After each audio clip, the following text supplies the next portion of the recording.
एक बार देवी पार्वती ने देवों के देव महादेव से पूछा, ऐसा क्यों है कि आप अजर हैं, अमर हैं, लेकिन मुझे हर जन्म के बाद नए स्वरूप में आकर फिर से बरसों तप के बाद आपको प्राप्त करना होता है। जब मुझे आपको पाना है तो मेरी तपस्या और इतनी कठिन परीक्षा क्यों? आपके कंठ में पड़ी नरमुंड माला और अमर होने के रहस्य क्या है? महादेव ने पहले तो देवी पार्वती के इन सवालों का जवाब देना उचित नहीं समझा, लेकिन पत्नी हट के कारण कुछ गूढ़ रहस्य उन्हें बताने पड़े। शिव महापुराण में मृत्यु से लेकर अजर अमर तक के कई प्रसंग हैं, जिनमें एक साधना से जुड़ी अमर कथा बड़ी रोचक है, जिसे भक्तजन अमरव की कथा के रूप में जानते हैं।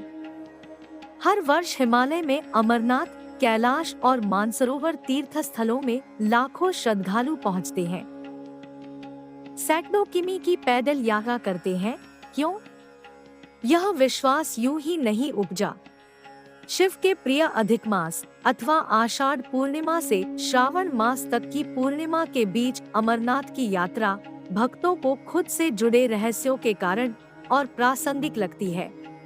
पौराणिक मान्यताओं के अनुसार अमरनाथ की गुफा ही वह स्थान है जहां भगवान शिव ने पार्वती को अमर होने के गुप्त रहस्य बतलाए थे। उस दौरान उन दो ज्योतियों के अलावा तीसरा वहां कोई प्राणी नहीं था। न महादेव का नंदी और न ही उनका नाग, न सिर पे गंगा और न ही गणपति कार्तिकेय। गुप्त स्थान की तलाश में महादेव ने अपने वाहन नंदी को सबसे पहले छोड़ा। नंदी जिस जगह पर छूटा उसे ही पहलगाम कहा जाने लगा। अमरनाथ यात्रा यहीं से शुरू होती है। यहाँ से थोड़ा आगे चलने पर शिवजी ने अपनी जटाओं से चंद्रमा को अलग कर दिया। जिस जगह ऐसा किया वह चंदनवाड़ी कहलाती है। इसके बाद गंगा जी को पंचतरणी में और कंठाभूषण सर्पों को शेषनाग पर छोड़ दिया। इस प्रकार इस पड़ाव का नाम शेषनाग पड़ा। इस प्रकार महादेव ने अपने पीछे जीवनदायिनी पांचों तत्वों को स्वयं से अलग किया। इसके पश्चात पार्वती संग एक गुफा में महादेव ने प्रवेश किया। कोई तीसरा प्राणी यानी कोई व्यक्ति, पशु या पक्षी गुफा के अंदर घुस कथा को न सुन सके, इसलिए उन्होंने चारों ओर अग्नि प्रज्वलित कर दी। फिर महादेव ने जीवन के गूढ़ रहस्य की कथा शुरू कर दी। कहा जाता है कि कथा सुनते सुनते देवी पार्वती को नींद आ गई। वह सो गई और महादेव को यह पता नहीं चला। वह कथा सुनाते रहे। यह कथा इस समय दो सफेद कबूतर सुन रहे थे और बीच बीच में गूंगू की आवाज निकाल रहे थे। महादेव को लगा कि पार्वती मुझे सुन रही है और बीच बीच में हुंकार भर रही है।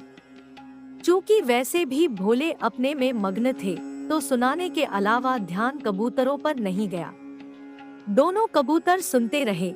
जब कथा समाप्त होने पर महादेव का ध्यान पार्वती पर गया तो उन्हें पता चला कि वे तो सो रही है। तो कथा सुन कौन रहा था? उनकी दृष्टि तब दो कबूतरों पर पड़ी तो महादेव को क्रोध आ गया।